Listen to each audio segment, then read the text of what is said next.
Number of days shows the number of ways. It's Rhyme and Reason 847. Here's your rhyme and reason. Oh, yeah. Hey there, Tony here, and I got a nice big round number for you. 19,000. And I mean 19,000 days. Yes, 19,000 days. And that's a lot of days. But I didn't just pick that number off the top of my head. I'll tell you that right now. It's an approximate number of days that I've written poetry. And I'm sure you manly men out there are going, oh, great. Now we're going to hear about poetry. Yay. Some might say, it's a huge waste of a large number of days. And to those I say, ouch, ouch, you hurt both my feelings. So the number of days also closely represents the number of poems and songs and short stories that I've written. Yeah, I've written something nearly every one of those days. And there were many times that I wrote multiple rhymes in a day or multiple things of some sort, writing multiple times in a day. Anyway, so I didn't bring that big old number up just to brag or impress you or something like that. I just like to emphasize how inexhaustible information is because it's non-material. It doesn't take up matter space, no matter how many words are written by every writer who ever lived or lives now or ever will live. We will never be able to use up all the words. And I'm not a proponent of miracles when it comes to faith. I don't look for signs and wonders to point me to the creator of heaven and earth, just so you know.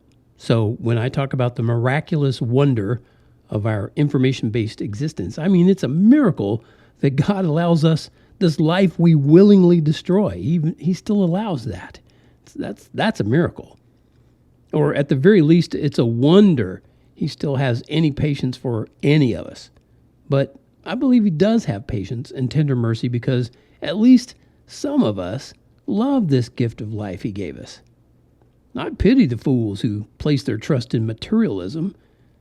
Theirs is a hopeless existence because they believe all of this is temporary and nihilistic. It's just going to go to darkness. It's going to be a blank spot one day. And they only believe in what their senses tell them, but that's just not sensible. 3 years ago, I woke up in the wee hours of the morning, which I have been for a long, long time. And I worked on some rewrites of some of my writings. And as I wrote, a few other thoughts popped in. And here's what I said. A materialistic worldview says everything that exists is made up of nothing but matter and energy. But it's a self-refuting position because the thoughts behind that statement are non-material and non-physical. And that's good news. Unless your whole philosophy in life relies on the absence of a creator God, then that's not such good news. And then non-physical information becomes a thorn in your side, a stumbling block you can't move out of the way with more anti-God rhetoric. And the sad news is the opponents of God don't care about evidence, not really. So their agenda is clear: mock and ridicule Christians for believing in, what they would call someone or something invisible in the sky. They think we believe in a fairy tale someone in the sky, which of course we don't. But they don't care about our intellectualism and scientific knowledge. They don't care about that. Only that we believe in the God who is the ultimate standard of right and wrong. And as I pondered all this, it was 4 o'clock in the morning. I can only imagine what this whole new day is going to bring.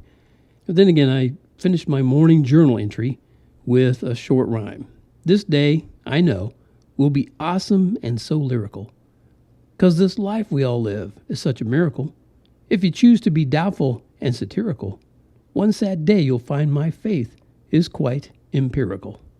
Thank you so much for tuning in to this episode of Rhyme and Reason, brought to you by TonyFunderburk.com.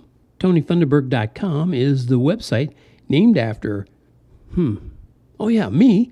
And I put a lot of stuff over there. I've been putting stuff into that place for a long, long time. So go over there sometime. There's over 2,600 different articles that you could read. There's all kinds of freebies that are little Easter eggs. They're hiding and waiting for you to grab a hold of. It's freebies everywhere as far as music and books and poems and all kinds of stuff.